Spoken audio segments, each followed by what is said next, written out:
ทุกคนสามารถสมานสามัคคีกันไว้เด้อความสามัคคีเป็นกำลังอันยิ่งใหญ่สามารถทำสำเร็จการงานใหญ่ได้ทุกอย่างไม่ว่าจะเป็นการแม้กระทั่งการสร้างประเทศได้เด้ความสามัคคีว่าพุทธศาสนาเฮากำลังมีภัยจึงเน้นย้ำความสามัคคีเอาไว้กฎหมายถูกใส่มาทำลายพุทธศาสนาถ้าว่าผู้หลักผู้ใหญ่หรือหลายๆอย่างนั่นแหละที่ไปยอมรับไปรองรับเขาให้ใส่กฎหมายคุ้มครองสงฆ์ใดมันบ่แม่นคุ้มครองนะมันเลยเป็นจุดหล่อแหลมให้เขามาทำลายได้ที่นี่เฮาอย่าไปหวังว่าไผสิซอยเหลือเฮาได้เด้อสิบอกให้บ่มีทางรัฐบาลบ่ซอยไผก็บ่ซอยนอกจากพวกเฮาต้องช่วยเหลือตัวเองป้องกันตนเองเห็นบ่เวลามีเรื่องเงียบเบิดบ่ว่าหน่วยงานราชการใดทั้งสิ้นแต่จังเสดเบิ่งดีโลดส่วนภาคใต้มันเป็นหยังมันคือบ่สำเร็จกะประชาชนคนทุกคนอยากกันหาอยู่หากินก็เป็นแค่หมากเกมในการหาเงินของเขาเด้ประชาชนคนทุกคนยากหรือข้าราชการชั้นผู้น้อยนะเอาอกเอาใจใส่ในการปกป้องบ้านเมืองในการรักษาความปลอดภัยแต่ว่าผู้ใหญ่ถือเป็นเกมเหมือนกับหมอเลี้ยงไข่เข้าใจบ่ล่ะผู้ใหญ่ผู้มีอำนาจมีโดยความเห็นแก่ตัวนั่นแหละถ้าจิปากบางจริงๆได้ทั้งนั้นแต่ว่านี่เขาเฮ็ดแบบลักษณะเอาไว้เป็นหมากเกมเดินเกมในการสร้างสถานการณ์เพื่อให้ได้งบประมาณก็บ่ตกใส่ผู้น้อยหรอกตกใส่ผู้ใหญ่ฟันเองนะแม้กระทั่งลบกันระหว่างเขมรกับไทยก็เหมือนกันบ่ต่างกันเลยเฮาก็สงสารทหารเกณฑ์สงสารทหารพรานที่ทุ่มเทชีวิตเพื่อปกปักรักษาพี่น้องทุกๆคนในประเทศนี่ทุ่มเทชีวิตเพื่อรักษาแผ่นดินเด้แต่ว่าสรุปให้ฟังแล้วว่านั่นเป็นเพียงแค่ว่ามาเกมเขาจะเอาทหารพวกนี้เป็นเกมเหมือนเป็นหมากรุกเดินไปเดินมาแบบนั้นแบบนี้งบนั่นงบนี้ลงมาเขาก็ปันดันนี่คือความจริงที่บ่มีผู้ใดกล้าเว้านะบ่กล้าเว้าดอกเห็นบ่ยันแต่เสียผลประโยชน์นะแน่นอนอยู่แล้วที่นี่พวกเฮาประชาชนพลเมืองทุกคนของประเทศมีความสมัครสมานสามัคคีกันซอยเหลือกันเกื้อกูลกันเด้ทหารรบเนาะทหารนี่ออกรบเฮาก็สนับสนุนส่งเสริมเป็นคลังแห่งอาหารส่งอาหารส่งน้ำยารักษาโรคเครื่องอำนวยความสะดวกต่างๆล้วนแล้วแต่ได้จากประชาชนทั้งเบิดถ้าว่างบทหารเด3เดือนจึงได้6เดือนได้ปีนึงจึงได้ล้วนแล้วแต่ผ่านพ้นไปได้เพราะว่าประชาชนคนทุกคนนี่ผู้ละบาท2บาท10บาท20บาท100 200ร่วมกันพวกทหารน้อยๆจังได้นะเป็นตาท่อถอยคือหยังนี่เด้ผู้ใดเขารู้จักความจริงหรอกใน10ใน100เนี่ยแค่หมากเกมนึงพอได้สร้างผลงานให้เขาถ้าสิเอาจริงๆลบกันจริงๆน่ะเขาสิห้ามไว้เด้มันตอนเป็นตาท่อถอยคือหยังนี่ตัวเขาสิห้ามไว้เพราะว่าหยังมันมีช่องโหว่ในการบ่มีช่องโหว่แล้วก็ตั้งใจนั่นแหละมีช่องโหว่ในการขายน้ำมันพิเศษในตัวเองในการขายขายอาวุธช่องโหว่ในการสินค้าต่างๆเป็นบางอย่างที่เขามีทุนอยู่ในหันนะมีหุ้นส่วนมีหุ้นส่วนในสแกมเมอร์มันหุ้นส่วนในการขายน้ำมันขายอาวุธหุ้นส่วนในหลายๆอย่างในการค้าขายแรงงานมนุษย์ค้ามนุษย์นี่ในหันเบิดนั่นแหละพวกผู้ใหญ่รุ่นใหญ่ๆเพิ่นเด้ถ้าสิเฮ็ดอีหยังก็ไปแบบนั้นแน่ปั๊บถูกห้ามสกัดไว้นี่คือเฮาเห็นในข่าวเฮารู้จักกันแล้วกันหน้านะเฮ้ยใช้อะไรก็ช่างของมันทำไปนะแต่ว่าเวลามาสั่งทหารหน่อยฮึดฮัดทหารหน่อยเข้าใจว่าเขาสิเหมือนตนเองคนดีคนเต็มใจคนที่เต็มใจนะ คนที่สละตัวเองจริงๆก็เข้าใจว่าลูกพี่หัวหน้าใหญ่นั้นสิเป็นใจเดียวกันกับของไม่ใช่เลยเด้อเป็นตะท้อแท้คืออย่างนี้เด้เนาะนี่เป็นตะท้อแท้คืออย่างนี้ดิบัดมารู้ความจริงแล้วน่ะเขาเอาเจ้าของนั่นเป็นแค่มาเกมเขามาย่องนิดหน่อยมันฮึบขึ้นรถเด้เนาะทหารน้อยๆถึกย่องนิดหน่อยถึกตบไหล่แน่นิดหน่อยโอ้ตั้งแต่เล่ห์เหลี่ยมในใจบักนี้ไงเฒ่าๆนั่นมันธรรมดาเด้นั่นแหละถ้าว่าแม่นให้กูตายก็ได้เนาะถ้ามันแม่นให้สู้ตายเบิดอันพวกนั้นนั่นแหละเฮาการค้าขายขนาดนั้นนั่นแหละจังว่าประชาชนทุกๆคนมานี่เฮาเริ่มเฮาทำความสามัคคีให้เบิ่งเป็นตัวอย่างแค่กลุ่มเล็กๆกลุ่มหนึ่งเพื่อสิเป็นแนวทางตัวผู้นำให้นำทางให้ประชาชนทั้งหลายทั่วประเทศสุดท้ายแล้วสู่ประชาชนบ่ได้เด้อสู่ประชาชนบ่ได้ดอกอันนั้นจังว่าพวกเฮาต้องพึ่งพาตัวเองแล้วก็ในหมู่บ้านนั้นในวัดนั้นๆในหมู่บ้านนั้นๆในชุมชนนั้นๆนะอย่าแตกอย่าแยกกันเถาะจังว่ามันสิบ่มีประเทศที่อยู่แม้กฎหมายก็อยู่ใต้ศาสนาอื่นๆเอาศาสนามาคุมเรื่องกฎหมายพร้อมนี่บัดว่าเรื่องวัดเรื่องว่านี่ก็เหมือนกันที่จริงมันมีปัญหาหยังเด้แต่ว่าเขาเฮ็ดให้มันมีนะจังซั่นแหละว่าแต่ละคนเกิดมาตายแน่นอนอยู่แล้วอย่าย่านสละตัวเองนะเขายังสละตัวเองเก็บให้เบิ่งเป็นตัวอย่างนี่แหละมันเป็นความจริงทั้งเบิดน่ะที่เว้ามานี่นะแอบส่งน้ำมันให้กันแต่แม่นเขานั่นแหละบักตัดสินสิไปส่งได้อยู่บ่วะเนาะเพราะยังนายมีจอยยังส่งได้อยู่บ่น้ำมันหลายปานปั๊มเล็กๆน้อยๆยังสิไปส่งได้อยู่บ่ส่งบ่ได้มีแต่เขาหาวิธีเก่งกำไรกันเหมือนเล่นเกมนะเล่นเกมหลอกแล้วก็เอาพวกที่จริงใจพวกที่สมัครใจไปเป็นคนตายคนเป็นในเกมเด้พวกตายจริงขาขาดจริงเจ็บจริงด้วยความแต่ว่าภูมิใจกล้าหาญแต่ว่าทั้งเจ้านายยิ้มหัวเราะอยู่พุ่นเฮ้ยพวกโง่เด้มันธรรมดาเด้สิบอกให้จังซั่นแหละแม้กระทั่งเรื่องภายในประเทศเฮาบัดนี้เนาะเห็นบ่ศาสนาถูกทำลายก็บ่มีผู้ใดออกมายื่นมือเข้าไปซอยหรือเรียกว่าประสานสมานมิตรเพื่อเกิดความอยู่ด้วยกันได้ไหมมันต้องอยู่นำกันได้ไหมประเทศเดียวกันคนเดียวกันแท้ทั้งเรื่องของวัดบ้านป้านว่าเขาไป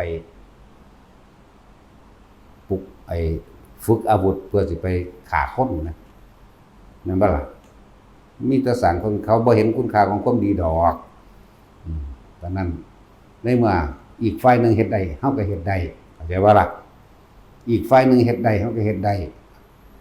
นะนั่นแหละเขาเฮ็ดได้บ่เป็นหยังกลับใจได้บ้านหลังนึงได้ที่ดิน6ไร่ได้เงิน1ล้านห้วยเฮาก็เฮ็ดได้คือกันแบบนั้นเข้าใจบ่ล่ะนั่นแหละทางภาคใต้เวียงสั่นเฮาก็ต้องเฮ็ดแบบนั้นแหละเฮ็ดจังได๋ก็ตายมันก็สิมาตายเพราะว่าสิอยู่ใต้อำนาจคนที่บ่มีความยุติธรรมเฮ็ดหยังเนาะตายแบบนี้บ่ไปนรกดอกตายแบบนี้ไปสวรรค์จิตเจตนาเป็นอุดมคติจิตเจตนาเป็นความอิ่มจิตเจตนาเป็นดุสิตจักดุสิตบ่ดุสิตคือความอิ่มเบิกบานภาคภูมิใจในการสละตนเองอิ่มเด้บางตายเจ็บปวดแต่ว่าจิตสุดท้ายอิ่มไปฮอดสวรรค์พุ่นแต่ว่าล่ะนั่นแหละทั้งนั้นก็ตายอยู่แล้วแม่น้องมีผู้ใดฆ่าก็ตายอยู่จังซั่นแล้วถึงว่าพวกเฮาให้สามัคคีกันนะป้องกันตัวเองล่อแหลมผู้ถือกฎหมายบ่ว่าสิทนายก็ตามทหารตำรวจก็ตามทำผิดกฎหมายเสียเองนั่นแหละกฎหมายคนเขียนขึ้นท ถ้าปฏิบัติตามมันดีทั้งนั้นแต่ว่านี่มันบ่ตามเพราะว่าถือกฎหมายผู้ถือกฎหมายผู้ใหญ่ซิกแซกแต่ก็ใส่กฎหมายและใส่ยศพ้นนั่นพ้นนี่พันนั่นพันนี่เพื่อสิข่มเหงข่มคูประชาชนนะบัดนี้พอเข้าคันย้านที่เนาะย้านที่จริงนั่นเขาทำผิดจังซั่นแหละคือว่าเอาตายเขาแลกโลดมันก็ย่านเฮากันแหละเพราะว่ามันมีเงินหลายเนาะหนึ่งมันมีเงินหลายมันมีลูกมันมีเมียมันมียศถาบรรดาศักดิ์มีตำแหน่งและอำนาจมันบ่กล้าแลกกับเฮาดอกเฮาบ่มีหยังมันบ่กล้าเอาหยังแลกกับเกลือไปแลกกับพิมพ์เสนดอกซั่นจักผู้ใดเป็นเกลือเป็นพิมพ์เสนกันแน่เด้เนาะนั่นแหละพวกเขามันเป็นเพชรตัวมันต้องเป็นแมงยังดอกนั่นแหละสมมุติว่าคือเฮาบอกไว้เรื่อยๆนั่นแหละเฮาสร้างมาด้วยลำพัง2 มือ 2 ตีนพวกเฮาเองเด้อเงินกระทรวงทบวงเงินหยังต่างๆบ่เคยมีมาพวกเฮาสร้างมาด้วยศรัทธาของพวกเฮาเองจงรักษาสิ่งที่ตัวเองสร้างไว้แม้ตายก็ต้องแลกกันเราบ่เคยได้เงินสนับสนุนจากทางราชการแม้แต่สลึงเดียวแต่ว่าล่ะ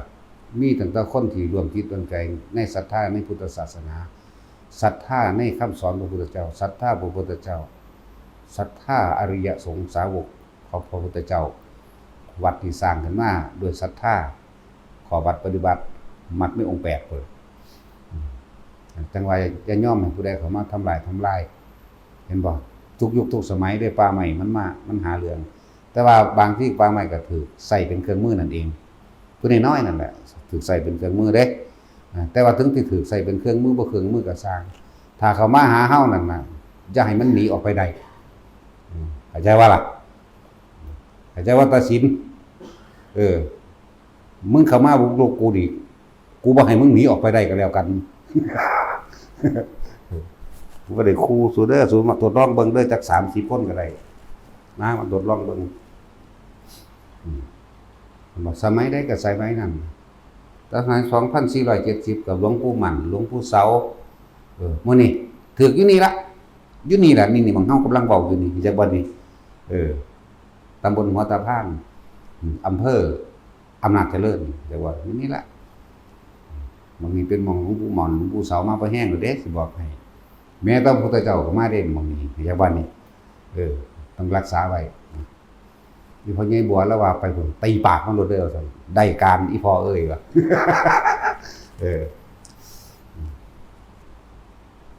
ฝากตีปากพวกบนในเด้อเพิ่นว่าตีแล้วเตะปากแม่งบ่ตีแล้วจักก็ดอกเพิ่นบอกไว้สุดแนวละความจริงมันนั่นน่ะสาระตัวเองมันบอกไว้แล้วมันสั่นล่ะถึงบอกว่าที่ผ่านมาก็มีแต่พวกเดียวมาย่องๆแงกๆกับเฮาใจดีถึง30 กว่าเทื่อแล้วแม่เนาะบัดนี้ลองทำท่าร้ายทำท่าลายเอาหรอกเนาะแต่ว่าเอาจริงเด้บัดนี้บ่ใจดีเด้สูเอ้ยตัวต้องเบิ่งเรื่องมาจาก50 คนก็ได้จากลูกเนาะท่าได้นี่กูสิเฮ็ดเป็นคดีตัวอย่างเห็นบ่พระพม่าฝึกยิงปืนเห็นบ่ล่ะมันจักหยังบ่ซึ่งเหลืองข้าแต่อิจฉาริษยากันอีห่านั่นมึงเอาขนมไปแล้วไปให้หลานมันลูกมันดีเบิดบ่จักหยังแผ่นดินที่อยู่ก็บ่มีเว้ยบ่จักหยังเขาสิเฮ็ดจังได๋ยังบ่รู้อีกนั่นล่ะพระพม่าที่เขาอยู่เป็นแน่นเป็นนาเขาเอาพระวินัยเป็นไงเด้กฎหมายบ่ได้ควบคุมพระวินัยของพระเด้เพราะเขาว่ารับเอาใช่บ่ล่ะเขาบ่ยอมรับให้เขาเด้อเขาจึงอยู่ได้แล้วก็บุคคลก็ศรัทธาลูกหลานเขาเจ้าแม่นสิผิดเล็กผิดน้อยเพราะตอนนั้นวัดชะวัดเชอะนี่เขาบ่ว่ากันเด้เอ้าที่ต้องได้กับลูกหลานบ้านเมืองของเฮาเองแม้นสิอยู่ณที่ใดหม้องใดเขาใหญ่แล้วก็อาจมีประโยชน์ต่อประเทศชาติ หรืออาจจะได้เคยซอยเรือพึ่งพาซึ่งกันและกันในภายภาคหน้าเขาบ่ได้เอากันเป็นดันเด็กมันต่างประเทศเขามานั่นเขาซื่อๆได้กันล่ะมันก็เลยแตกนั่นแหละเหมือนกันกับเฮาพวกต่างศาสนาหรือต่างประเทศเริ่มเข้ามาแม่นบ่ล่ะแล้วว่าพวกเฮาสามัคคีกันบ้านนี่ก็ตีน้ำกันโลดฆ่าก็ฆ่าแม่นำกันเบิดนี่มันจับก็มันจับเบิดนี่แต่ว่าบักใดเพิ่นสิเข้ามาจับก็เข้ามาเอาเนาะ สั่นแล้วตายเหมือนเดิมนะผมบอกแต่ละคนว่าอย่าหยาดแล้วก็บ่เว้าเลยเรื่องกฎหมายเพราะผู้ถือกฎหมายทำผิดใหญ่กว่าเฮาอีกของเฮานี่บ่ผิดศีลธรรมก็เอาล่ะงั้นสายตาชาวโลกเขาสิว่าผิดเรื่องเขาเปรียบเทียบโดยข้อมูลแต่จิตใจเฮามันว่างเปล่าจักว่าล่ะว้ายกูบ่มีเจตนาเว้ยเนาะบ่มีเจตนาบ่ผิดดอกนี่เฮาเรื่องกฎแห่งกรรมแต่ว่าเฮาบ่รอให้กรรมมาให้ผลมันเอาเองเด้เฮานี่แหละสิเป็นเจ้ากรรมนายเวรเองนั่นแหละจงปกป้องตนเองอนุญาตเบิดทุกองค์พระอยู่นี่ถ้าเกิดว่าถูกข่มเหงรังแกนำเลยบ่ต้องย้านบาปบ่ต้องย้านผิดเข้าใจคำว่าป้องกันตนเองบ่โดนนี่บ่มีเจตนาเด้จักว่าเบิ่งโอ้ยอาบัตินั่นสัตว์มันบัดไปเลยจักว่านี่ไม่เท่าฟาดกกหูมันบัดลงแงกๆๆๆคุณนั่นแหละถ้าเฮาบ่ปกตนเองบ่มีผู้ใดมาปกป้องมีแต่ซ้ำเติมรู้ไหม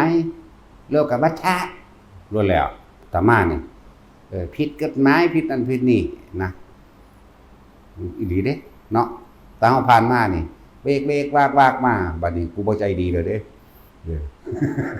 กูดีใจได้บัดนี้นั่นแหละ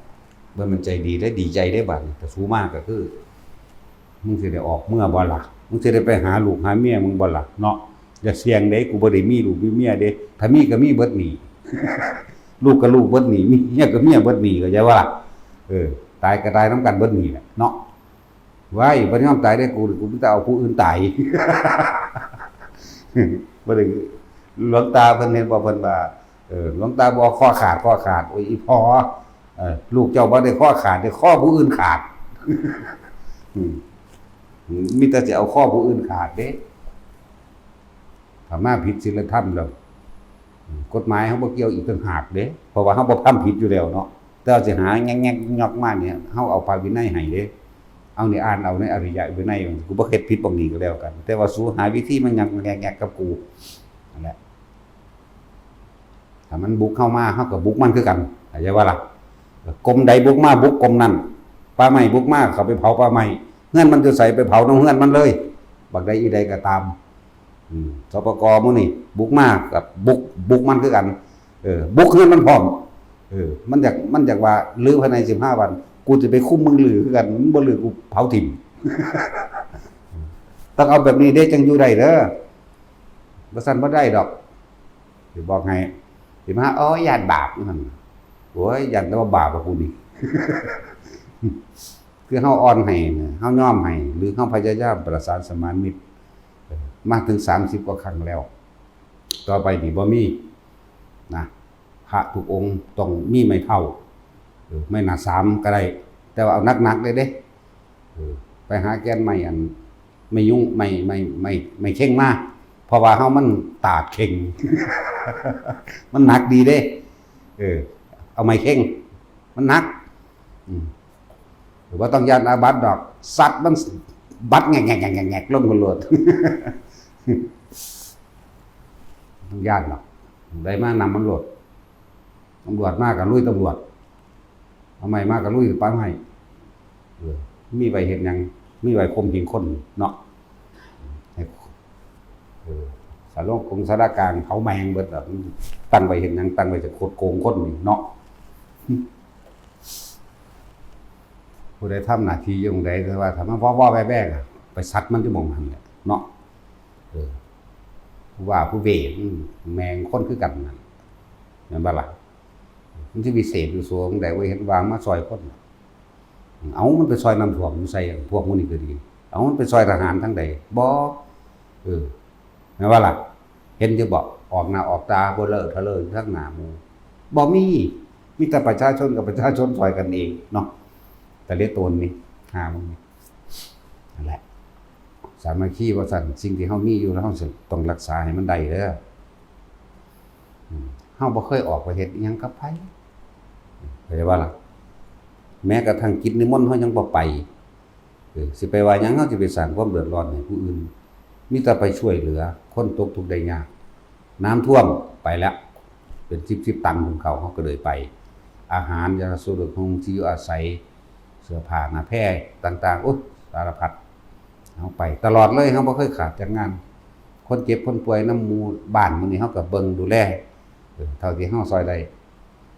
เด็กน้อยตกทุกข์ได้ยากเด็กน้อยพ่อแม่เลิกกันพ่อแม่ตายหรือบ่มี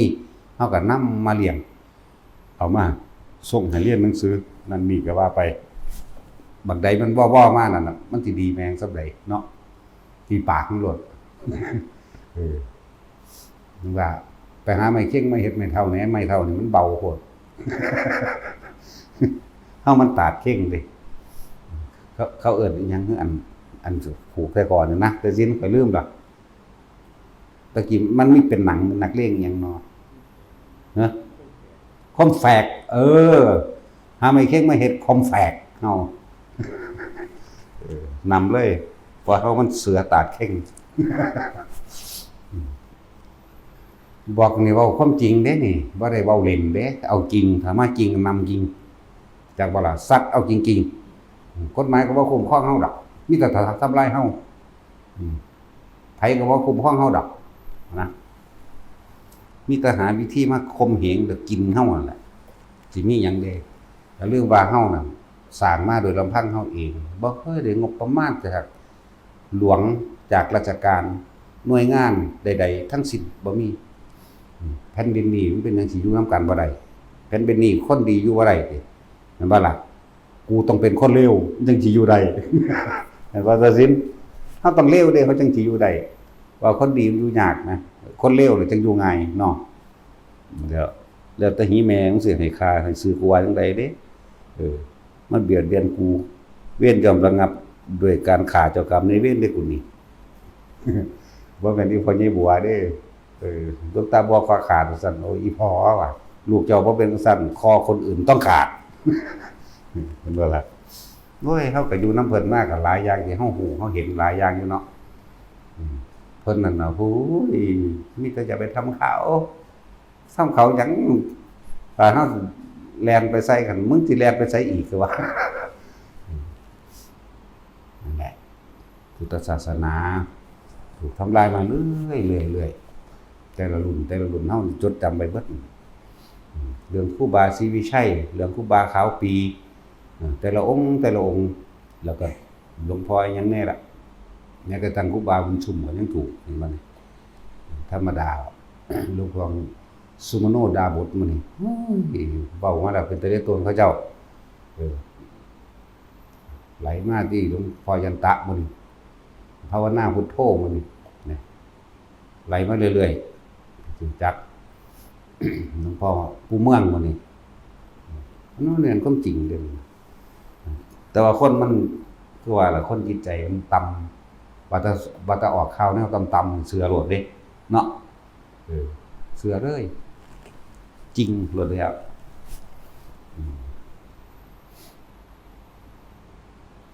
คือจันคมมื้อนี้ถูกเขาจัดการเบิดบัดนี้น้อยๆแน่ๆคือใช้วัดมื้อนี้ก็เอาอีกแล้วมันสิดังกันมาบ่ได้พวกอันเทระเทเลพวกนั่นก็บ่ซอยเด้ย่านอำนาจเขาเพราะแต่ของเป็นเจ้าพนักงานรัฐมั้ง นั่นแล้วนี่ได้เห็นว่าจุดล่อแหลมย่านตกจากตำแหน่งย่านเขาปลดออกจากภาคีนะเนาะพระครูหรือพระขี่หรือพระแมงล่ะนั่นแหละเมื่ออ่านนี่แต่ว่าพระเจ้าเพิ่นตั้งให้เพิ่นตั้งโดยพระองค์เองส่วนมากมีถ้าพากันเอาไปเพิ่นเส้นซื่อเพิ่นไปจักสับก็มีเด้นั่นว่าล่ะนี่ต้องแนวนั้นไปเลยแต่ว่าผู้เขาเจ้าจริงเขาจะเป็นหลงแนวจังซั่นเด้เขาจะบ่ได้ย่านเด้หลวงปู่หมันสัตว์ลงเหวหลวงปู่บัวอีพ่อใหญ่บัวเฮานี่บ้านตาดนี่อยู่ในศาลาอย่างพระธรรมวิสุทธิมงคลพระธรรมพระราช โสพลญาณอิหยังจังซี่เอาเพิ่นเอาใส่ตู้ไว้เพิ่นล็อกกุญแจไว้มึงอย่าออกมาเด้มึงอย่าออกมาเด้มึงอยู่นี่แหละแต่อีตาบัวเนี่ยถ้าถามหาอีตาบัวน่ะเห็นหลวงตาบัวน่ะเห็นปู่บัวน่ะเห็นแต่ว่าถ้าถามว่าพระธรรมวิสุทธิมงคลอยู่ไสนี่บ่เห็นเพราะเราใส่ตู้ไว้แล้วกวาดตาดแงกแงกแกกไปอยู่ร่วมกันนั่นแหละราชการมาทางใดแล้วลงรถมานั่นอย่างพะโวไปหลวงพ่อพระธรรมวิสุทธิมงคลอยู่ไสน่ะพูนซั่นสิใส่พาราพูนซั่นเอาซั่นทิ่มโยนการตาดเข้าไปละกูซั่นตับไปทางในตัวจังซั่นแหละนั่นผู้เพิ่นบ่หลงมั้ยมันเลยสนใจได้อันนั้นนะเขาเจ้าตั้งให้เพราะว่าอยากประกาศเกียรติยศเกียรติคุณนะที่เพิ่นมอบเองนะเพิ่นก็บ่ได้อันเพิ่นก็ตั้งไว้หันแต่ว่าคนพวกอันย่านกฎหมายลงโทษนี่คือพวกนี้คือมันติดยศเข้าใจว่าล่ะย่านถูกปลดจากตำแหน่งพระคู่พระพรหมพระเพ่มแมงยังแล้วพุทธเจ้าได้ว่าตั้งก็จะไปถือเขามาถึงแม้พระเจ้าสิตั้งก็ขอให้เอาพระวินัยเป็นใหญ่คือเก่าเด้เห็นบ่ล่ะนี่ซั่นแล้วโอ้ยผมบ่ได้ตั้งง่ายๆดอกส่วนมากพากันไปขอเอาจากนั่นจากนี่ซื้อเด้ซื้อขายกันเพราะแห้งเด้ผู้เพิ่นบ่รู้จักเพิ่นบ่ได้นั่นปานนั้นเด้นั่นแหละก็บ่ได้ว่าเพิ่นเด้โทษผู้มันหลงนั่นโทษผู้มันเอาตำแหน่งเป็นใหญ่นั่นคือบ่เอาพระนั่นพระนี่หลวงปู่หลวงตาเป็นก็แล้วไปตัวเนาะถ้าเกิดเรื่องหยังพระนุ่มเน้นหน่อยมีเรื่องมีราวมาบ่ยอมปกป้องคุ้มครองกันเลยซ้ำเติมไปน้ำเขาไปเลยซึกๆไปก่อนจังแล้วไปจังซี่เด้แต่ว่าเจตนาของเขาเจ้าผู้บวชออกมานั่นต้องการมรรคผลนิพพานก็มีชิบหายอย่างใหญ่ละอันนั้นนั่นแหละจังว่าเฮาซอยกันปกป้องคุ้มครองแน่มันเหลือว่ากี่วัดเด้อันที่สอนภาวนาที่สอนอริยสัจสี่ที่สอนอานาปานสตินั่นน่ะมันบ่กี่วัดเด้ยัง10วัดนี่แหละไปเนาะที่เหลืออยู่นั่นน่ะหลวงพ่ออินถวายมื้อนี้หลวงพ่อสุชาติหลวงพ่อปราโมทย์หลวงตาวันหลวงตาสินทรัพย์และทรัพย์สินไปอีกละหลวงพ่อเยือนมื้อนี้คือสอนมันจะต่างคำเว้าแต่ว่าเป็นอันเดียวกันเดี๋ยวว่าล่ะต่างคำเว้าซื่อๆเด้ต่างวิธีแต่ว่ามีจุดหมายเดียวกันเขาเจ้าบ่ได้ให้ไปเชื่อสิ่งศักดิ์สิทธิ์ผีสางนางไม้เทวดาอินพรหมน่ะพอสุชาติเอาแล้วบ่เอาแล้วเนาะว่าคันชิดมื้อนี้ก็มีอยู่มีแต่หาไปเที่ยวหลายนั่นก็เลยเฝ้าธรรมอยู่หั่นบ่เป็นแต่ว่าเขาสิยึดธรรมเพิ่นเด้อเอาดีๆเด้อเพิ่นก็เลยอยู่ในป่าพอโสภามื้อนี้ผู้เพิ่นดีโสภาปู่บุญมามื้อนี้นั่นเพิ่นก็เบิดแห้งแล้วเด้มันตาเฒ่าแล้วนี่เก้าวัดแล้วเก้าหม่องแล้วนี่มันได้อีกบ่แต่สิว่าใช่วัดแน่มันก็ถูกกันแกล้งไปแล้วบักฮานก็เลยมันได้กระสร้างปกป้องกันนั่นเลยเว้ยไปก็ดีเนาะไปอีกแน่แล้วเลยถึงว่าพวกเฮานั่นมีภัยอันตรายคนศาสนาพุทธเดียวกันหรือพระสงฆ์เดียวกันเวลามันมีภัยจังสี่ก็ร่วมตัวกันตัวเนาะร่วมตัวกันจริงๆมันบ่ได้มีแยกแยะอิหยังดอกเหมือนด่ากันก็มันด่ากันหลังไปฆ่ากันเด้พระกับพระด่ากันก็ดีบ่ล่ะด่าพอตักเตือนกันซึ่งพระวินัยมันผิดซื่อๆเด้พุทธเจ้าบ่ได้สอนนั่นว่าล่ะเฮ็ดเครื่องรางของขลังบอกหวยบอกเบอร์มันผิดแต่ว่าเพศภาวะแห่งภิกษุภาวะมันมีคือเก่าเด้จักว่าล่ะกันแล้วพอเฮาก็เชื่อเฮาก็มั่นใจเรื่องของกรรมอยู่แล้วว่าเขาทำผิดเขาก็รับของเขาเข้าใจว่าล่ะเฮาบ่ไปฆ่าเขาเด้นะแต่ว่าเวลามันวิกฤตจังซี่แล้วร่วมตัวกันตัวตัวกันรวด ผู้ใดมีปัญหานั้นนี่ก็มาสิเป็นผู้นำให้เนาะก็ต้องเอาตามวิธีเฮาเด้แต่ไปค่อยตามกบฏกฎหมายอยู่นั่นพอจิตใจของคนมันบ่ซื่อมันบ่ได้ไปตามความซื่อสัตย์เด้นั่นเป็นความเจ้าเล่ห์มันจะเพื่อสิทำลายแบบว่านั่นแหละว่าให้ร่วมตัวกันแน่มียังไงซอยเหลือกันอันนั้นนี่ก็บอกกันมากตัวบ่ล่ะท่านแล้วเฮาคือออกมันเป็นอันเดียวกันนะพระสงฆ์เป็นอันเดียวกันจะอวดตะเก่งนั่นนี่หลายมันฮอดสิบ่มีแผ่นดินอยู่เด้อสิบอกให้พวกอวดเก่งเนาะบ่มีรู้จริงๆเด้จะสิเป็นทาสรับใช้เขาต้องทำตามพระเจ้าเขาเด้สิบอกให้ตอนนี้เฮาเป็นอิสระนี่จักว่าล่ะพระเจ้าตากสินมหาราชกู้ชาติขึ้นมานี่ก็อาศัยถวายชีวิตเป็นพุทธบูชาประกาศอิสระขึ้นชื่อว่าไทยเป็นอิสระจากสิ่งทั้งปวงรวบรวมแผ่นดินนี้เอาไว้ยกขึ้นชื่อบูชาพระพุทธศาสนาเด้จักว่าล่ะมาแล้วพวกเฮาได้วิชาความรู้ต่างๆมาเท่าสมื้อนี้ก็อาศัยวิชาความรู้จากพุทธศาสนาปกครองบ้านเมืองมาเรื่อยๆแม้พระมหากษัตริย์ก็เป็นผู้ทรงทศพิธราชธรรมทำ10อย่างของพระมหากษัตริย์จักบ่เป็นสั่นจิตใจของเพิ่นน่ะต้องมีเมตตาทำจิตเป็นกลางบ่มีอคติบ่ลำเอียงกับหมู่เราประชาชนทุกหมู่เราอยู่แล้วนี่พระองค์ทำใจเป็นกลางอันประชาชนไม่มีสิ่งใดเพิ่นหาให้ไม่มีที่ทำกินจัดที่ทำกินให้ไม่มีเมล็ดพันธุ์พืชจัดที่พันธุ์พืชไม่มีอุปกรณ์ในการทำไร่ไถนาหรือเครื่องมืออาชีพเพิ่นก็หาให้เด้คำว่าทัศพิธราชธรรมมันมีมาตลอดการไหนๆอยู่เด้ตั้งแต่ตั้งโลกมาก็สมัยพระพุทธเจ้ากะกุสันโธนี่พระพุทธเจ้าเกิดขึ้นแล้วเนี่ยผู้นำพระสักกะปะจนถึงพระโคตมะกษัตริย์ที่เขาเจ้าปกครองบ้านเมืองมากก็อาศัยทัศพิธราชธรรมคือความรู้ในพุทธศาสนานี่เด้แล้วในจักรวรรดิสูตรโธมันนั่งเป็นพันตัว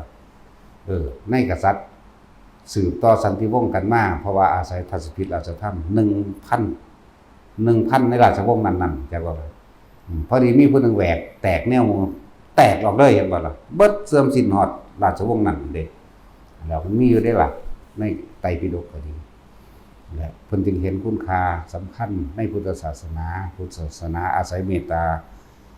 เป็นทางอาศัยเมตตา เป็นเครื่องนำชีวิตเด้นั่นแหละเมตตาจึงเส้นสิ่งที่คุ้มครองโลกถือว่าพระมหากษัตริย์ทุกพระองค์ก็อาศัยทัศพิธราชธรรม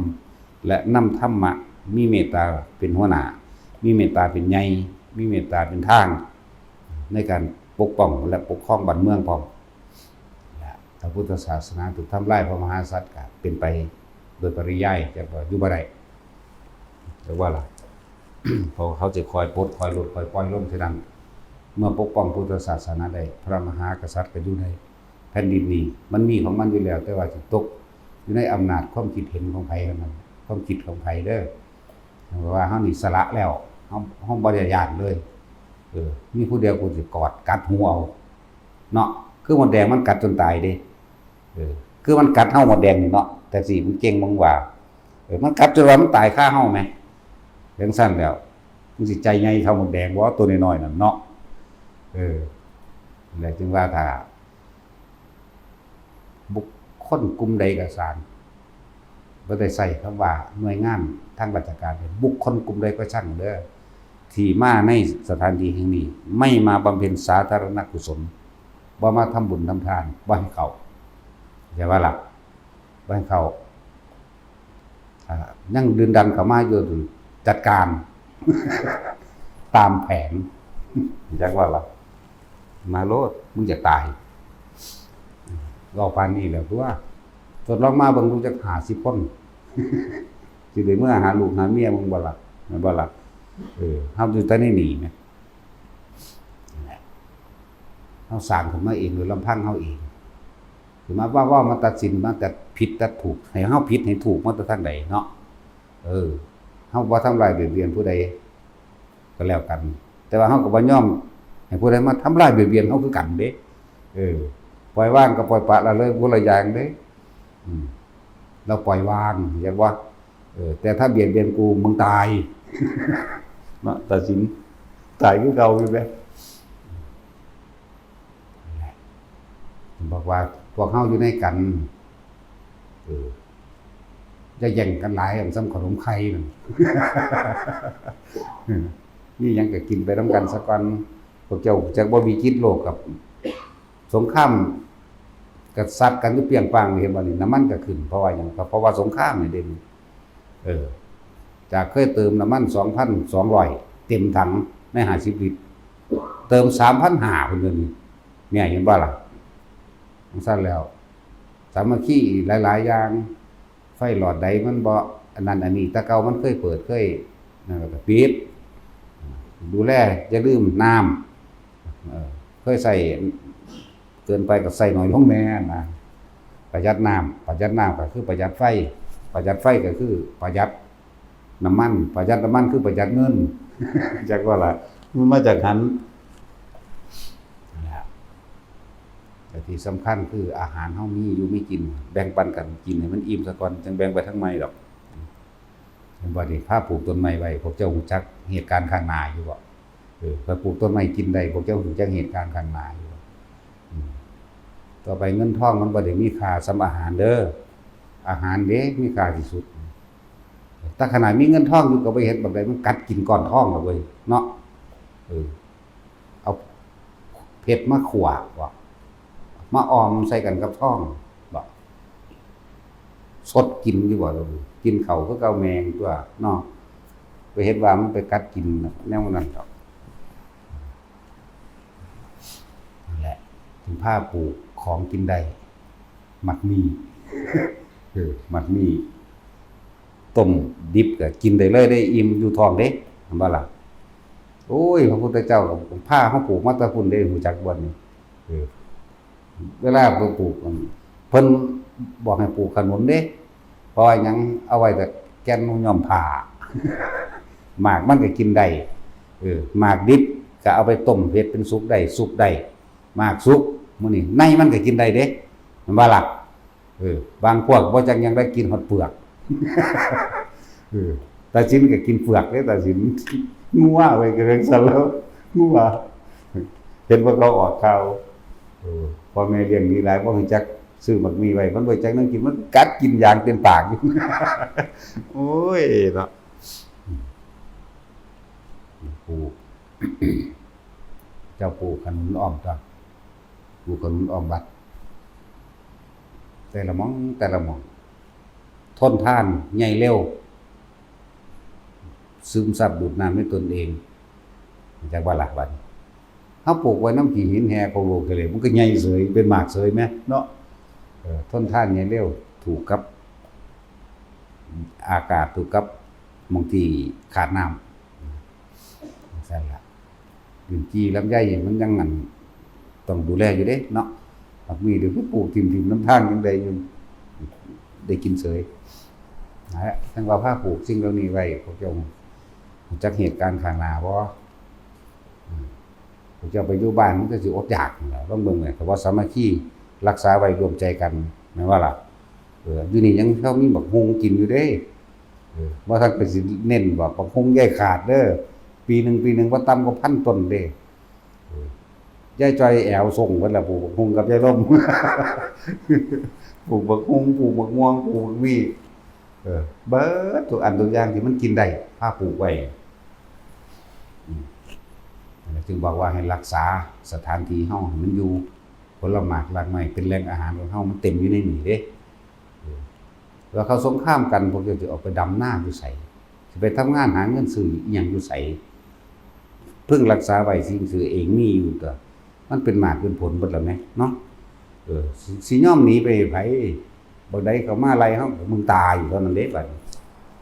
สั่นก็คนเฮาก็หากินไปตายนึงแหมแท็กซี่มึงเฮ็ดเพลงอยู่โย่มึงยินบ่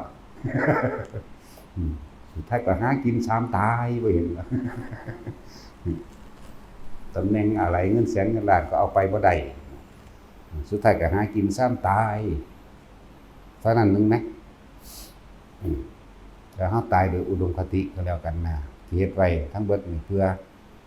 ลูกหลานเหลนหลนในภายหน้าจะได้มีพระสุธาอาศัยเสียเลือดเสียเนื้อเพียงใดก็ช่างแต่ว่าจงรักษาไว้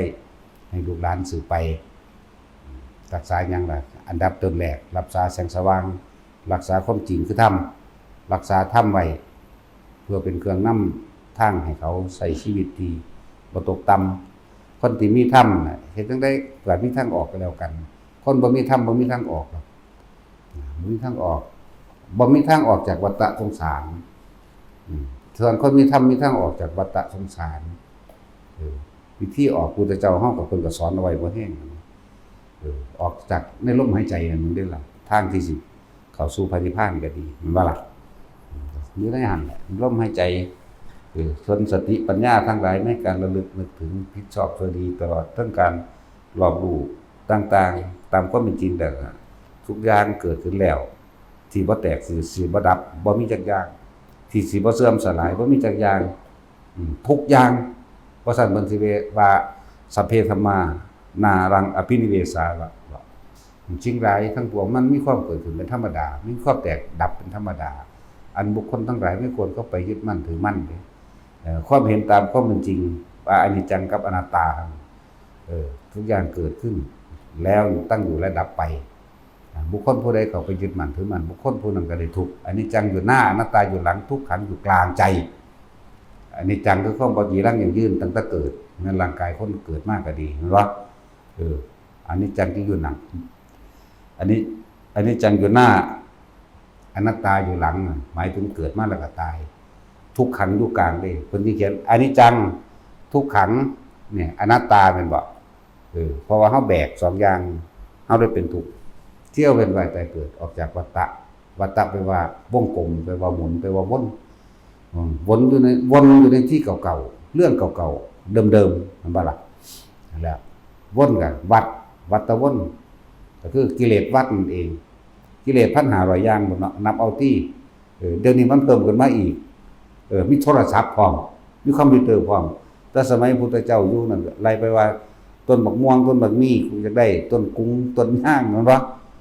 หินหรือเลือกสวนไร่นาสถานที่นั้นๆนี่เด้เดี๋ยวนี้มันเลย1,500อย่างแล้วเดี๋ยวนี้โทรศัพท์รุ่นนั้นรุ่นนี้คอมพิวเตอร์เครื่องบอกเครื่องบินก็มีเด้สมัยตะกี้มันบ่มีที่เครื่องบินมีตั้งแต่ว่าหยังล่ะปลาสิแลนกินดาวคนก็เข้าใจว่าเป็นปลาช่อนมันจะไปกินจังได๋เด้คิดไปมาล่ะแล้วมาภูเขาเซาออกดอกเล็กฟู่น้ำนุ่นจมหยังล่ะไฟฟ้าปลาสิแลนกินดาวยังเพิ่นบอกคงๆไว้ดอกเป็นสุภาษิตอีสานแปลออกมาทีนึงดอกกันนั้นแล้วว่าพวกเฮาเน้นย้ำความสามัคคีความเห็นอกเห็นใจซึ่งกันและกันซึ่งบอกกันมาเรื่อยๆอยู่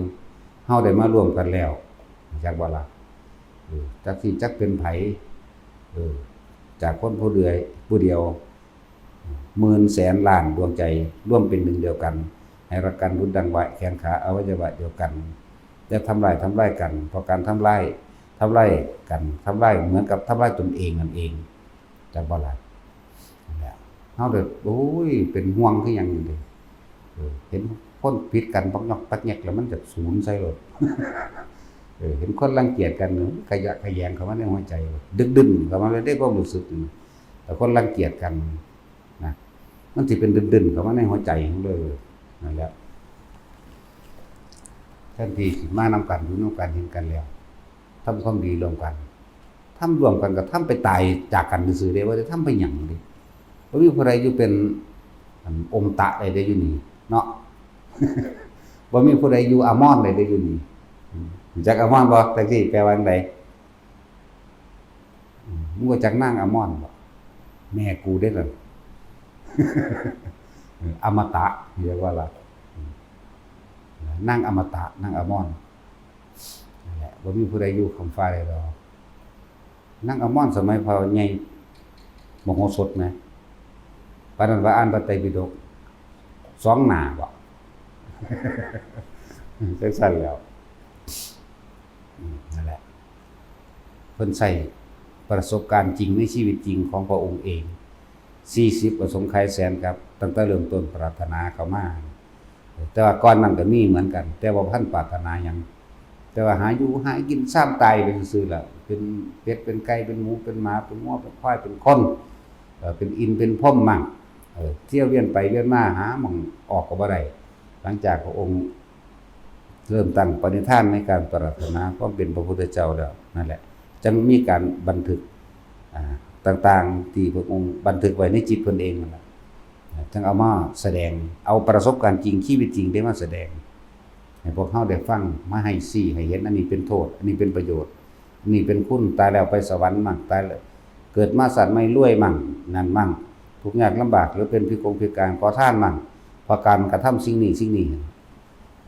แล้วซั่นแล้วเพิ่นก็บอกความจริงของเพิ่นเด้ตั้งแต่เริ่มต้นมาจนมาถึงสุดท้ายแล้วเพิ่นตั้งถิ่มทุกอย่างที่เพิ่นมีสูงสุดแล้วก็คือมหาจักรพรรดิเพิ่นเกิดเป็นพระเจ้าจักรพรรดิเท่าใดเป็นถึงอยู่ในหลาย 1,000 ชีวิตจังซี่นะซั่นล่ะ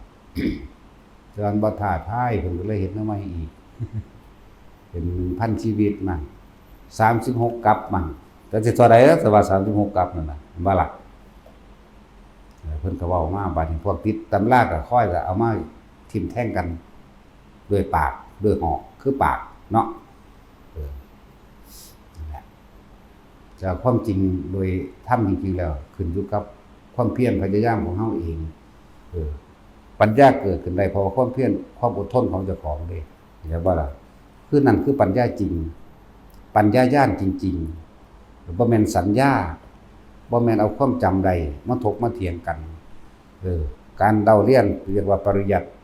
จำแนวทางมันเด่นจำแนวทางมันซื่อๆเพิ่นแก้เพิ่นเป็นเพิ่นมาแบบใดบัดนี้ส่วนความรู้จริงของเฮาคือความเพียรความพยายามของเฮาเด้บุคคลย่อมหลุดพ้นเพราะความเพียรของตนสถานการณ์จริงในชีวิตจริงประสบการณ์จริงของเจ้าของนั่นแหละคือปัญญาของเจ้าของเป็นปัญญาญาณแท้ๆก็ดีบ่ได้เรียนว่าเอาหนังสือมาอ่านใส่กันแล้วว่าปัญญาญาณคือบอกเฮานั่งอยู่เดียวนี่ถ้าคนนั่งฟังอยู่นี่ถ้ารู้สึกว่าเก็บแข้งเก็บขาเมื่นตีนมันซ่านั่นอยู่กับตัวเองแล้วเข้าใจว่าล่ะสงบแล้วได้นั่นถ้าบ่สงบบ่รู้สึกตัวมันบ่ฮู้เมื่อได้ว่าคือมึนแข้งมึนขาแท้เข้าใจว่าระบาดมันบ่แม่นแค่ว่าสิปึ๊บแบบสงบแบบบ่เห็นหยังเลยบ่รู้หยังเลยเด้ถ้ามีก็เอิ้นว่าสงบแล้วแค่รู้สึกตัวนั่นแหละแล้วเพราะฉะนั้นมันสิให้เฮาจับไว้สติปัฏฐาน4ว่ากายเวทนาจิตกายก็รู้สึกได้กายว่าจังไดว่ามึนแข้งมึนขานี่สงบแล้วมันยังอยู่ในกายเข้าใจบ่นี่กายในกายอันนึงนี่จังเน้นเข้ามาก็คือลมหายใจเวทนานอกๆเอานอกแค่เวทนานอกกายในอยู่ในกายเฮาซะก่อนมึนแข้งมึนขามันก็อยู่ในกายอย่าว่าเนี่ยบัดนี้ในเข้าไปเวทนาในยังพอใจก็บ่พอใจถ้ามันบ่ฮู้ว่าตัวเองพุ่นมันไปอยู่นำผู้อื่นหรอก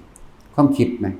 มันคิดไปฮักผู้นั้นไปสั่งผู้นี้ไปจากใดนั้นใดนี้เป็นนั่นเป็นนี่ไปแล้วนั่นมันออกไปแล้วแค่เฮารู้สึกตัวว่าเฮาเก็บแข้งเก็บขาทุกเสียดเนียนท้อง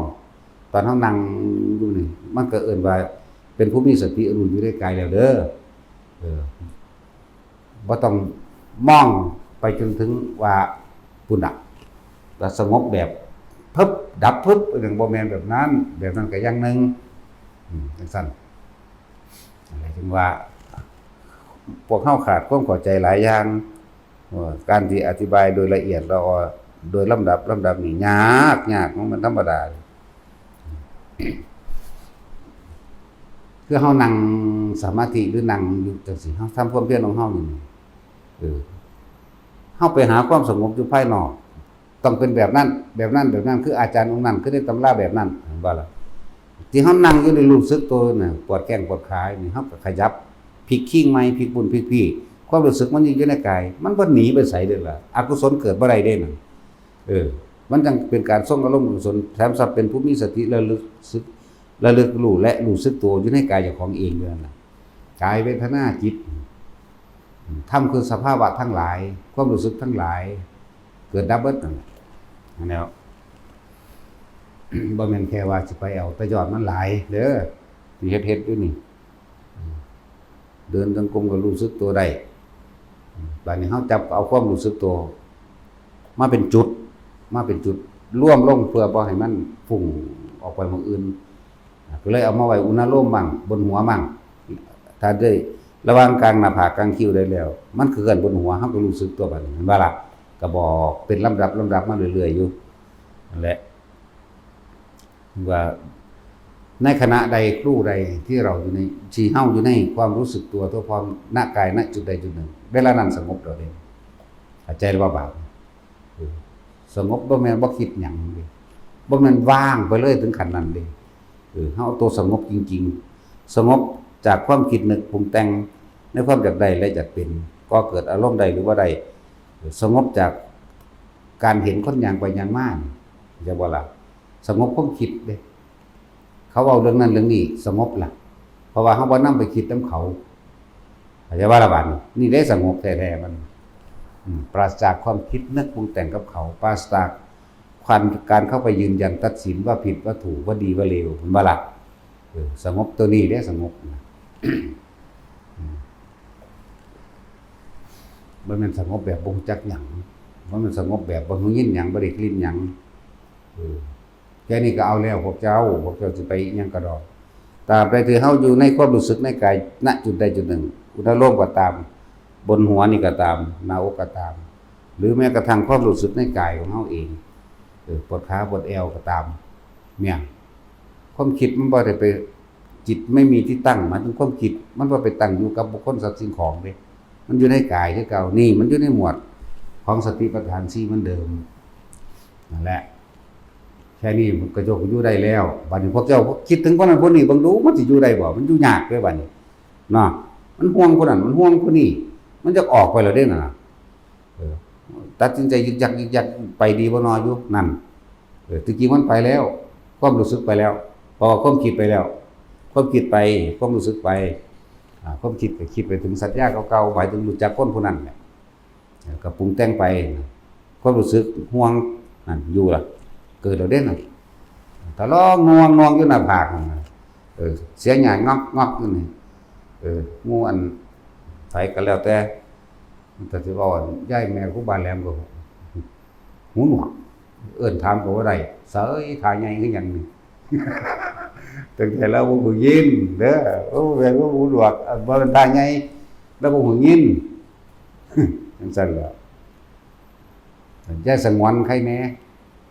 อย่าสงวนเมื่อยบ่เลยแหละ นั่นแหละแล้วก็ถอนหญ้าถอนหยังเราหดน้ำต้นหมอกต้นไม้ของเราไปแล้วก็อยู่ในความรู้สึกตัวของเราด้วยนะมันบ่ได้คิดฮอดบ้านแล้วว่ามันจะเอาหยังมาดิ้นรนกระวนกระวายเดี๋ยวนี้มันอยู่ในกายหรอกจักว่าล่ะมันก็หดน้ำของเราไปถอนหญ้านั่นนี่ไป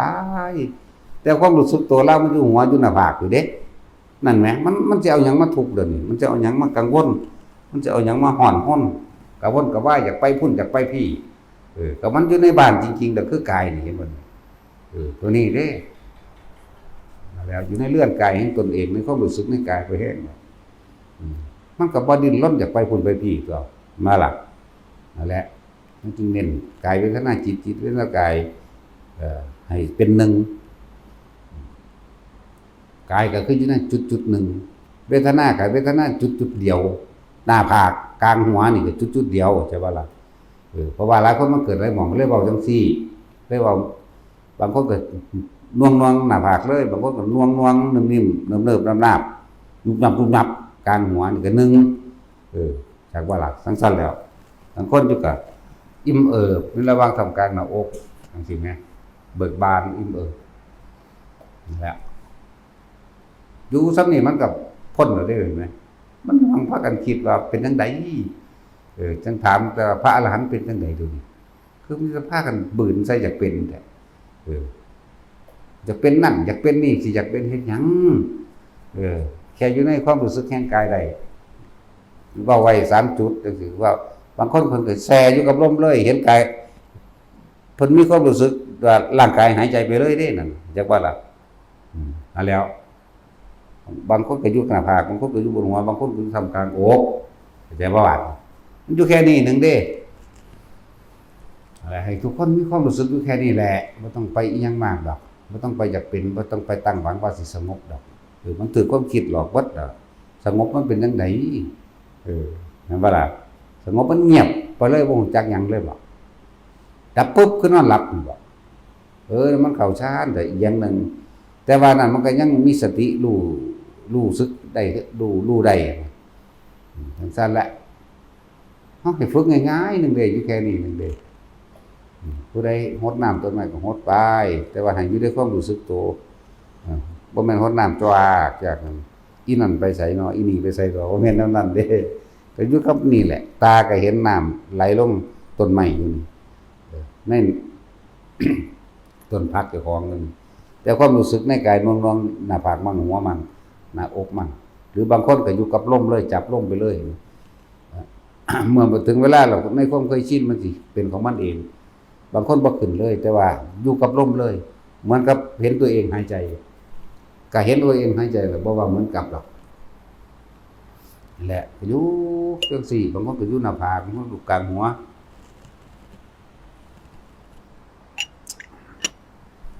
เท่านี้นึงได้อ่านวิธีอาจจะต่างกับผู้อื่นก็เฮาชำนาญไผชำนาญมันแต่ว่ามีจุดหมายเดียวกันหยุดคิดปรุงแต่งมันได้เหมือนกันนั่นแหละจนถึงภาวะสังขารุปเปกขญาณเอาความรู้สึกตัวไว้ความคิดเกิดบ่ไหลไปตามความคิดมันก็สังขารุปเปกขญาณนั่นตัวมันแม่นของยากเด้มันยากเพราะว่ามันแปรผิดมันยากเพราะว่ามันว่าท่านเข้าถึงจุดนั้นเห็นบ่ล่ะนวงอยู่หน้าผากอยู่บนหัวหรือทำกับอกกับสร้างความคิดก็คิดไปไหลไปสารพัดสารเพในเรื่องเล่าเอาว่าล่ะทั้งความรู้สึกตัวก็อยู่ผิดมันก็คิดเรื่องนั้นเรื่องนี้ความเกิดดับก็คือคิดเรื่องนั้นจบแล้วคิดเรื่องอื่นจบแล้วคิดเรื่องอื่นจบแล้วเรื่องอื่นจบแล้วจบไปเรื่องแต่ความรู้สึกของเฮาบ่ออกไปในกายนี่หมายถึงว่าพอใจและไม่พอใจไม่ได้เกิดขึ้นกับสิ่งที่มันคิดเห็นบ่นี่ความคิดจึงถูกนั่นเรียกสังขารุปเปกขญาณเนี่ยก็สิมาสูงสุดคือจุดนี้นึงได้ล่ะบัดนี้การฝึกหัดปฏิบัติสิถึงจุดนี้ได้ก็ต้องค่อยเป็นไปลำดับมันเหมือนบ่ล่ะพวกเขาเจ้าเข้าใจแล้วพวกเขาเจ้าจับเป็นบ้านเป็นแล้วปฏิบัติเลยบ่ปฏิบัติโดยรูปแบบเด้บ่เดินจงกรมบ่นั่งสมาธิบ่อีหยังล่ะมีแต่เฮ็ดเวียกเฮ็ดงานเฮ็ดนั่นเฮ็ดนี่ไปเลยเด้เข้าใจบ่ล่ะจะเข้าใจว่าเขาเจ้าบ่ปฏิบัติเด้มันเลยปฏิบัติมาแล้วใช่ป่ะแต่มันจับจุดได้แล้วเขาจะเรียกว่าเอารูปแบบมาสั่นแล้วเดี๋ยวทุกคนกลับไปเฮ็ดไปฮอดแท้นี่นึงดอกไปฮอดความรู้สึกตัวกับความคิดก็คิดไปความคิดเห็นความเกิดดับของความคิดจิตว่าเป็นของเฮามันก็คิดไปมันก็เป็นไปตามสัญญาเก่าของมันนึงเด้คิดไปแต่อันแต่ละอย่างจิตอนาคตมันคิดบ่ได้ดอกมันท่านได้เกิดมันจะเอายังไปจำกันเห็นบ่ล่ะนั่นแหละที่บอกว่าสัญญาเมื่อไม่คิดไปนึกเวทยิตานิโรธก็เกิดขึ้นตัวถ้าสัญญาเมื่อมีการคิดนึกเวทนาย่อมเกิดตัณหาย่อมเกิดอุปทานย่อมเกิดความรู้สึกเกิดคือภพเกิดเห็นบ่ล่ะนั่นแล้วตอนนี้นึง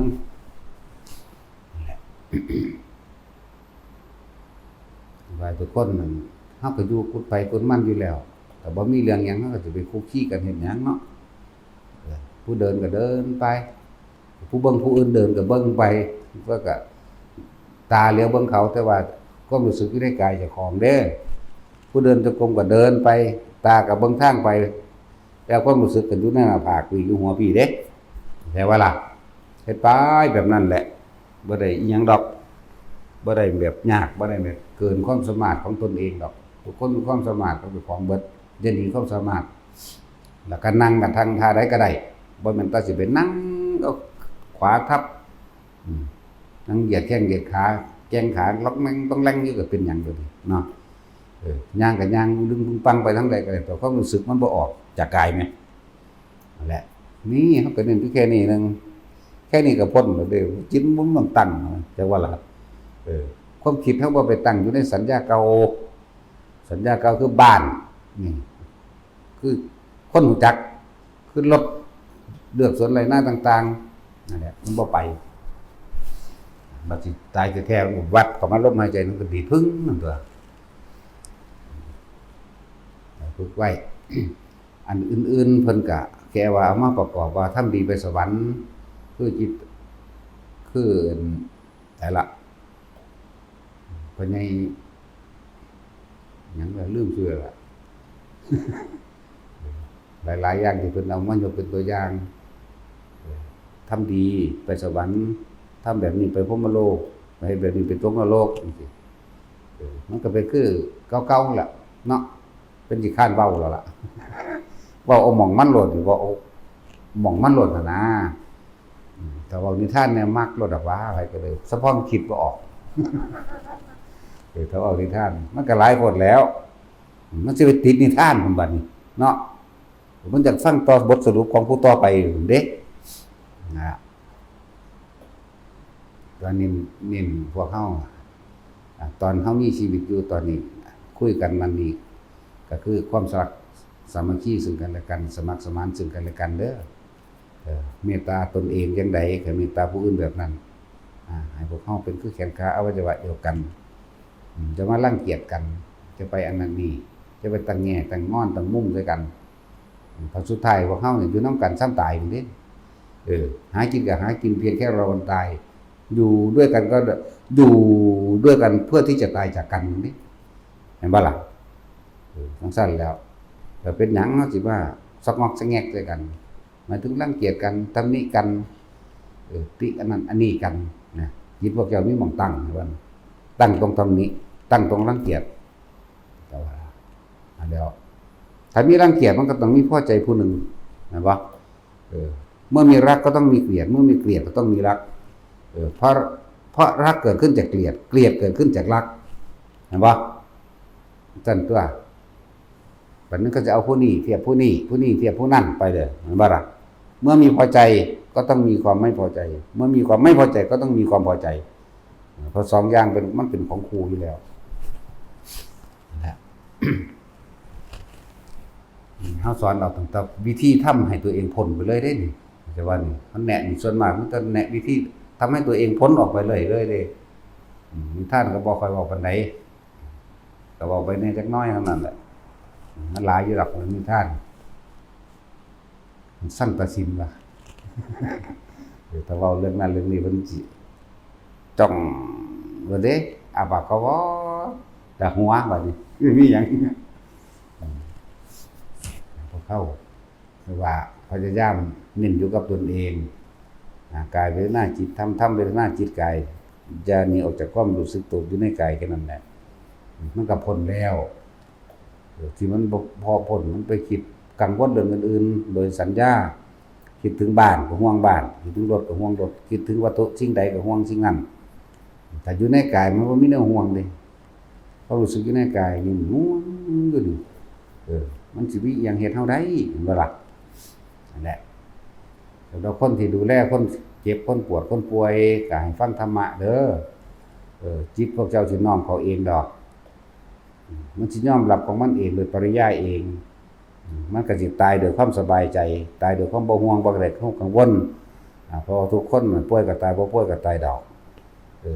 แม้นเกิดมาแล้วก็เกิดมาตายนั่นแหละมันหากินก็หากินซ้ำตายก็จะเป็นเงินคนร่ำคนรวยคนมียศถาบรรดาศักดิ์นั่นแหละมันมีกับมันก็มีไปตายคือกันนั่นแหละ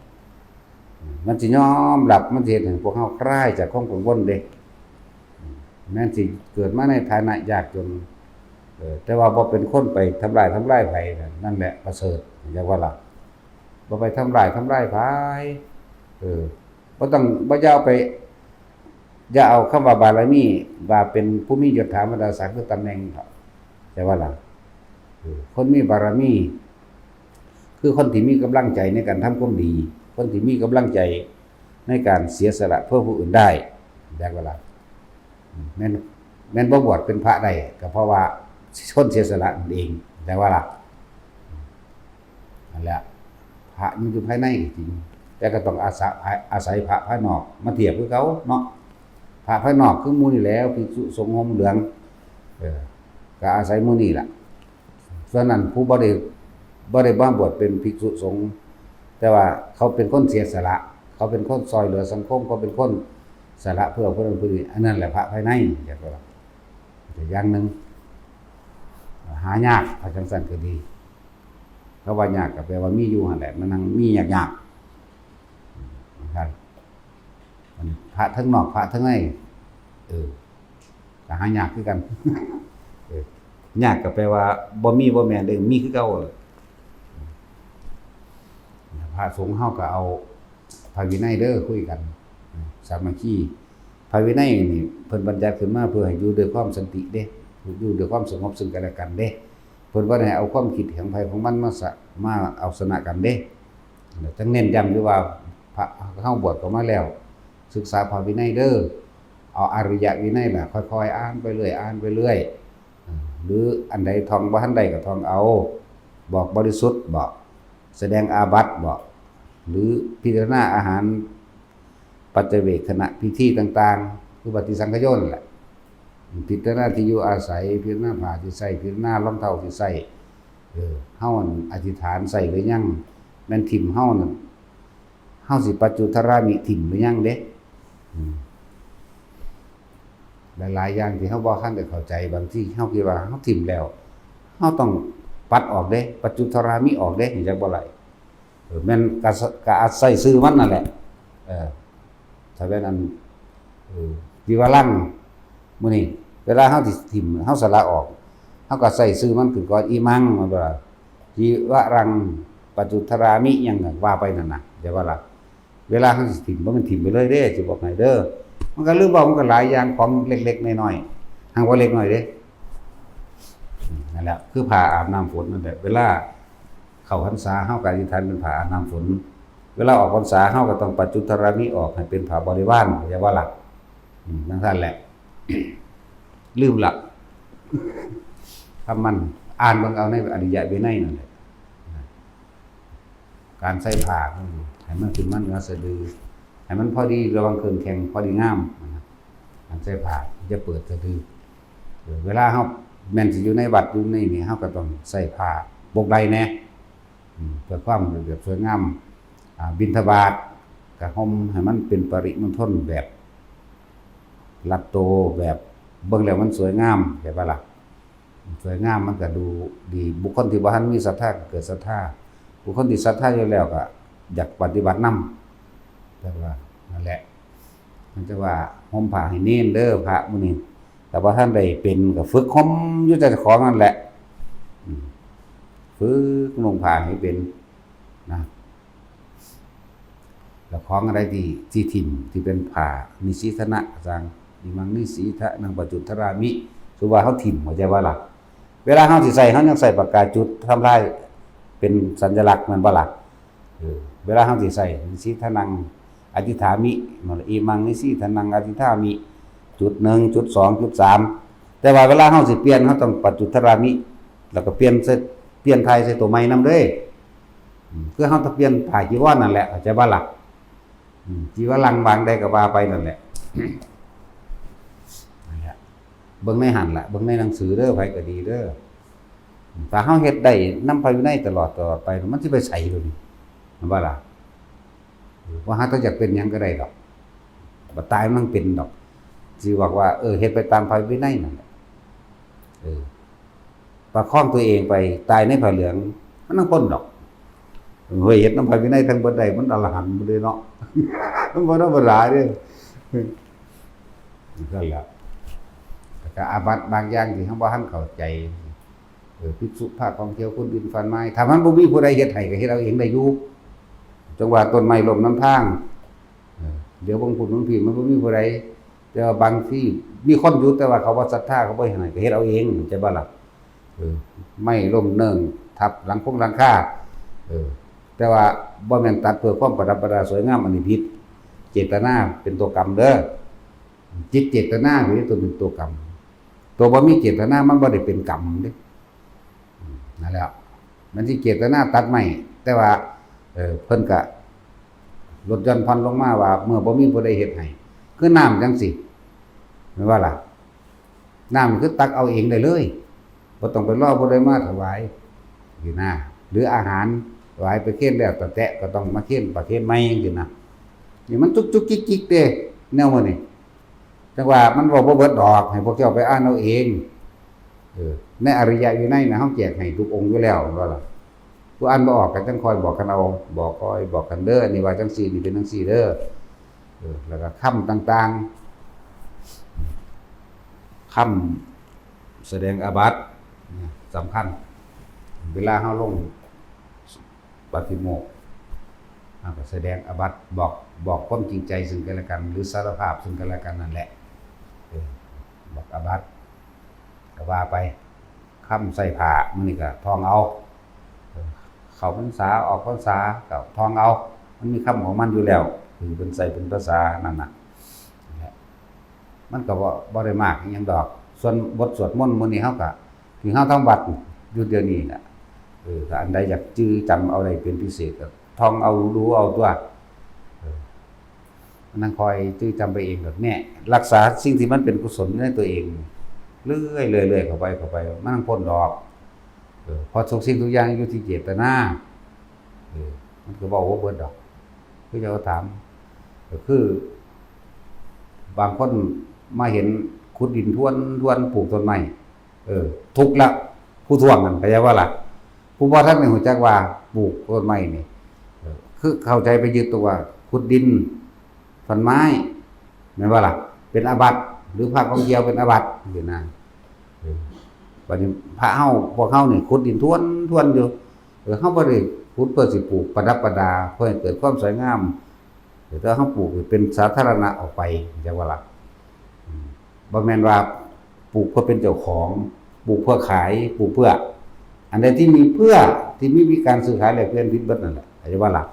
แต่อันนี้เฮาก็เฮ็ดเป็นสาธารณะจักเพื่อให้เกิดประโยชน์ต่อคนและสัตว์บ่ได้เป็นของตนนะเจตนาตัวจังสิเป็นตัวกรรมเด้อการที่บ่มีเจตนามันบ่เป็นดอกแต่ว่าใดๆก็สร้างด้วยประการทั้งปวงที่สิห้ามสอนและนิพพานนั่นก็มีแต่แค่อนันตริกรรมนั่นแหละนอกนั้นบ่ห้ามก็แล้วกันแม่นบ่ล่ะหรือมันมีอยู่บ่ในหม่องใดผู้ใดอ่านพ่อซุหม่องใดในอริยวินัยทั้งเบิดที่เฮาอ่านมามันมีเด้แม่นบ่ล่ะแหละ บางที่ไปหลงตกยุ่งจังซี่ก็ว่าเจ้าของอาบัติบ่สบายใจเห็นบ่ล่ะมันเป็นปฏิกิริยาเอฟเฟกต์หรือเอื่นว่าสัญชาตญาณเก่า